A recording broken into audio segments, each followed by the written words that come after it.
Madam, बहुत शुक्रिया आपने मुझे बोलने का मौका दिया। पहले तो मैं तेलंगाना के जनता की ओर से श्री योगी आदित्यनाथ जी को बहुत बहुत मुबारकबाद देती हूँ कि वो उत्तर प्रदेश के मुख्यमंत्री बने हैं। लेकिन मैडम, 1 मिनट के लिए मुझे समझ में नहीं आया, पहले जब मेरे भाई राम मोहन नायडू बोल रहे थे मुझे लगा मैं आंध्र प्रदेश की असेंबली में हूँ, फिर योगी जी बोल रहे थे मुझे लगा उत्तर प्रदेश की असेंबली में हूँ।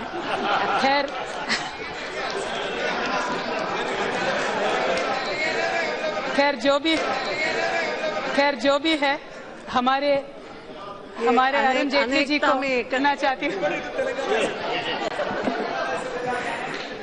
ज्यादा हमें केंद्र सरकार ने तेलंगाना को कुछ दिया नहीं कि हम इतना कह सके। तो हम बजट के बारे में बोलने के लिए खड़े हुए हैं, फाइनेंस बिल के बारे में आपने मौका दिया, आपका बहुत बहुत मैं शुक्रिया अदा करती हूँ। I would also congratulate Honorable Shri Arun Jaitley ji for presenting the budget for the 4th time, and of course the budget has many good things to be spoken about. तो पहले सारे अच्छे बात बोल के फिर बाद में जो भी इश्यूज है उसके बारे में बात हो सकती है। पहले तो फिस्कल प्रूडेंस के बारे में जो गोल्स हमने पहले से तय किए थे उनको हम स्टिक कर पाए। Changes that we have made in the reporting formats of the budget, madam, the difference between the non plan and plan has been done away with. That is a wonderful thing. Also, presenting a railway budget separately has been done away with. It was nothing but a legacy issue from the British that we have inherited, and it is nice to be taken it out. And also, madam, central government ने ये decide किया कि पूरा expenditure को 6 different categories में बताएंगे. That would be like the establishment expenditure of the transfers under centrally sponsored schemes, etc. And this new formats, madam, are much easier to read and understand and informative. And I want to appreciate Arun Jaitley ji क्योंकि उन्होंने इस बार एक revolutionary change लेके आए. He has decided to give a special booklet on the outcome budget. It would basically report what the outlays given to any particular sector will bring out as an outcome, madam. So that is a very good change and a very laudable move. This will only, I hope, make the governments more accountable in future. And ma'am, of course, advancing the budget by 1 month has made a significant change ताकि पूरे जितने भी states है अप्रैल के 1st से ही काम शुरू कर सकती है और अच्छा काम होगा, पूरा जितना भी आउटले दिया गया है वो स्पेंड कर पाएंगे मैडम. और of course there are 3 or 4 constraints which all of us are very carefully watching. I'm sure the finance minister is also, honorable minister is also watching them. The GST rollout, ma'am, which is yet to begin, that would be a game changer. And of course the consequences of demonetization that we are yet to see completely. क्योंकि आज तो हमें लग रहा है कि demonetisation से ज्यादा कुछ इफेक्ट हुआ नहीं है, लेकिन आने वाले दिनों में शायद उसका कुछ इफेक्ट हो सकता है, तो उसके बारे में हमें सावधान रहना होगा. और मैडम, जो आज अमेरिका जैसे राज्यों का जो एक सोच है, जो एक प्रोटेक्शनिस्ट मेंटालिटी है, उसके बारे में भी हमें बहुत देख के चलना होगा भारत को. And in this global uncertainty, madam, our budget estimate for this year of 2017-18 has been presented at 21.47 lakh crores. Madam, in this 21.47 lakh crores, I would like to bring to the notice of the House, in 2011-12 जो पूरा budget में जो shareable या divisible pool जो होता है central और states के बीच में, that was 89.8%. But आज 2015-16 pool has reduced to 82.8%. Madam, this definitely means that this is very less money for the states. Although the Honorable Finance Minister repeatedly claims that the devolution has been increased to 42%, पूरा आपका share pool का size reduce होने की वजह से states को बहुत ही आज कम पैसा मिलता है, madam. And this is just because the central government till date wants to get more and more money from the cesses and surcharges.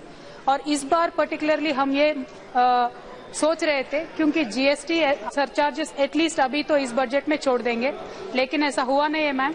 The cesses and surcharges are continuing, and with the GST to be rolled out in July, sir, I only hope this will be done away in future. So that the state governments will have good money to spend for the budget. में अच्छे बातें हैं, जो थोड़े जैसे कि taxable income between 2.5 lakh to 5 lakh has been reduced from 10% to 5%, और corporate income tax जो है madam that has been reduced from 30 to 25%, और एक सिंपल 1 पेज फॉर्म जो विदेशों में होता है, जो हम पहले दूसरे देशों में थे अपने आप टैक्स भर सकते थे, आज एक ऐसा माहौल हमारे देश में भी आ रहा है. That is a very good and welcome move madam. And of course the decision of the RBI act, the decision to amend the RBI Act so that they can give the electoral bonds to be bought by companies to donate to the political parties. That is a good move, madam. But as my colleague Tathagat ji had said, if it is incognito, that is not going to serve the whole purpose of electoral reforms, madam. And also with this, I would like to appreciate the generous increase has been seen. Particularly higher education sector, madam, has seen an increase of 12.2% in the budget, which is wonderful. From 29,703 crores to 33,300 crores it has been increased.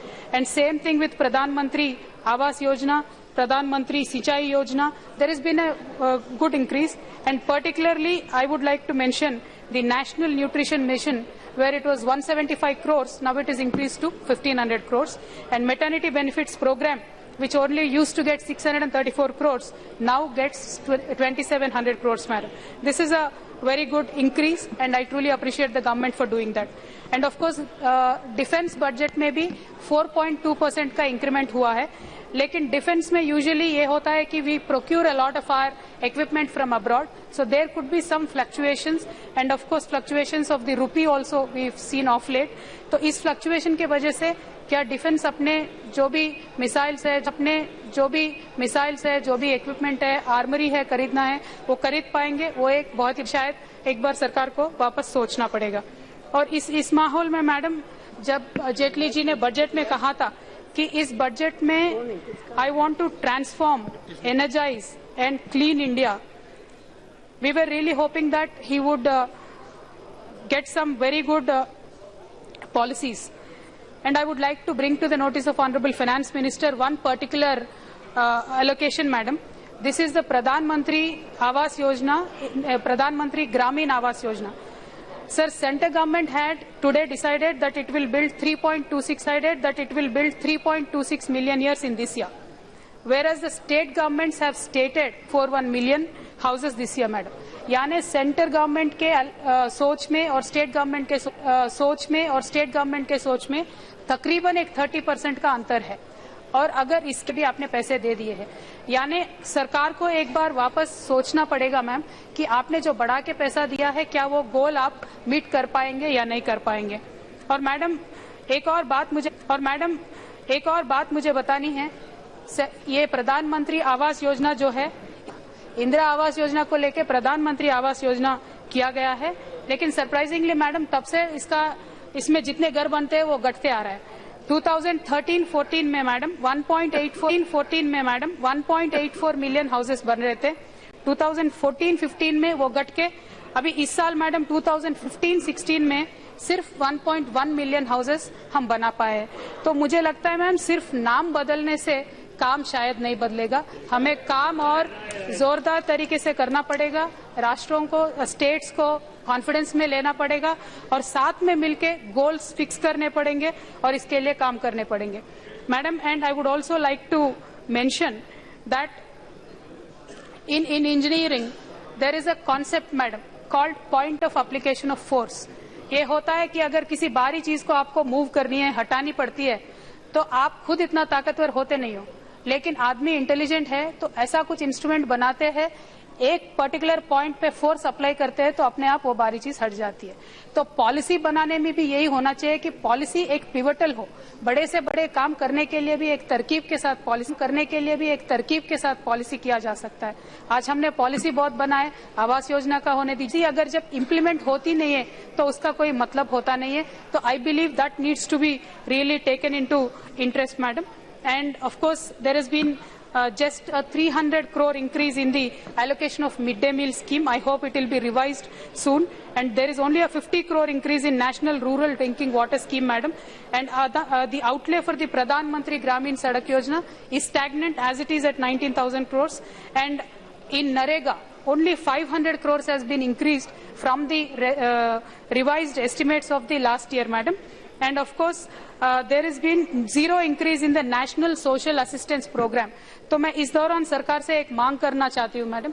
आज के दिन में जो pensions देते हैं हम old age का या तो महिलाओं का विडोज का जो पेंशन देते हैं, केंद्र सरकार से हमें 200 रुपीस मिलता है, बाकी का जो भी है हमारा स्टेट गवर्नमेंट बेयर करता है।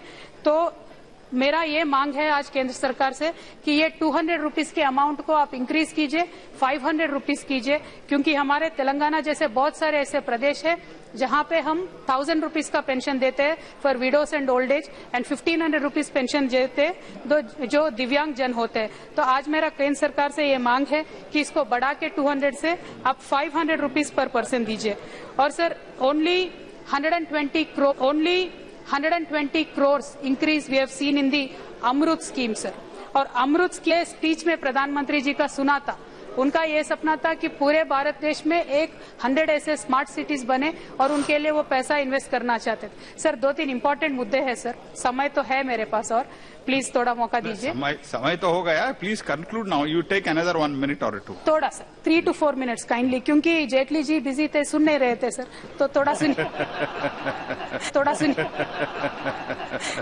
आई am sorry sir. Amrut scheme के 500 crore sir, it is very menial and I don't believe that is enough to charge our economic growth of engines which are our second and third tier cities, sir. And the most important aspect of Jaitley ji's financial speech was he wants to energize our country. Sir, this is a very important piece of information which I found on the RBI website, sir, not my data. This says that the overall credit for priority sector lending has fallen 10.6% from last year, sir. 2015-16 से अब जाके 4.0 lending, it could be for agriculture, it could be for educational loans, micro credit, ये बहुत ही ज्यादा घट गया है sir. अगर आपको इस देश को एनर्जाइज करना है तो if the lending goes down like this, I believe sir it will be very difficult. Specially industry है, एमएसएमई है, इसका भी घट के -5.1% पे चला गया है सर। तो ये लेंडिंग जब तक नहीं होगा तब तक हम जॉब नहीं क्रिएट कर पाएंगे सर, तो इसमें बहुत ही दिक्कत होगा सर। स्पेशली उन्होंने जेटली जी ने 10 लाख करोड़ का फार्म लोन देने का जो वादा किया था, ये काफी नहीं होगा सर। मुझे लगता है minimum target should be to give away 12 lakh crores for the farmers as loan, sir. And one particular issue that we need to bring to the notice of the House, sir. You said you want to clean the India. Clean India यानी informal economy से you want to go to formal economy where you want to encourage more and more digital transactions. But आज ये हो रहा है sir, not only the private sector banks but public sector banks are also charging 10 rupees extra for an extra transaction. RBI cess की 5 आपको transaction free देने पड़ेंगे, लेकिन फिर भी हमारे public sector banks are charging 10 rupees, private sector banks are charging 150 rupees. तो मुझे लगता है सर ये तो बैंक्स को आपको कंट्रोल करना पड़ेगा और last year there have been a reported 29 lakh debit cards which were unless and until safety is there, unless and until the transaction becomes more viable and cheaper, I don't believe people will use it, sir. So kindly I request the honorable finance minister to please conclude now, to look into the yes sir। एक ही और important मुद्दा है sir, ये बोल के खत्म कर देती हूँ। Particularly this is related to the tax, where Tathagata Satpathy ji had said कि taxation का जो 1962 से retrospective जो tax हमें करेंगे और उसमें सर्च एंड सीजर का कुछ भी एक्सप्लेनेशन किसी को नहीं देना पड़ेगा। I believe this is a draconian law sir, definitely it will be misused and that misuse should be somehow safeguarded sir. I believe that provision should be deleted and demonetization हमने इस देश में किया है सर, बड़े बड़े लंबे promises के साथ हमने किया है। हमारा तेलंगाना प्रदेश में भी हमारा 800 करोड़ का नुकसान हुआ है, 550 crores in stamps and 250 crores in motor vehicle taxes. Okay, sir. please, so I please request the government to come up with a white paper on demonetization sir. Sir एक ही और बात, हमारी प्रदेश की बात है सर, आंध्रा से इतना बोले हम कुछ नहीं बोले, तेलंगाना सिर्फ 1 मिनट में बोल देंगे सर। हमें हमें वैसे ज्यादा कुछ मिला नहीं है सरकार से, लेकिन मांगना तो एक दो चीज है सर। हमारा पेंडिंग अभी एक 400 करोड़ का इंस्टॉलमेंट हमारा पेंडिंग है सर, प्लीज वो दिला दीजिए। और एक 450 करोड़ हमारा बैकवर्ड डिस्ट्रिक्ट्स का पेंडिंग है सर, वो भी दिला दीजिए। जैसा आपने आंध्र प्रदेश को दिया है एक नेशनल प्रोजेक्ट का स्टेटस, हमारा यहाँ पे भी एक प्रोजेक्ट है कालेश्वरम, उसको भी नेशनल प्रोजेक्ट का स्टेटस दीजिए। Thank you Shri Badruddin Khan. AIIMS ने आपने दिया है उसका काइंडली बजट एलोकेट कीजिए sir. Thank you so much. जय तेलंगाना। अकबर साहब सुन तो लीजिए सर, सुन तो लीजिए सरकार, अरे सुन तो लो भाई। स्पीकर साहब ने खुद कहा आपसे,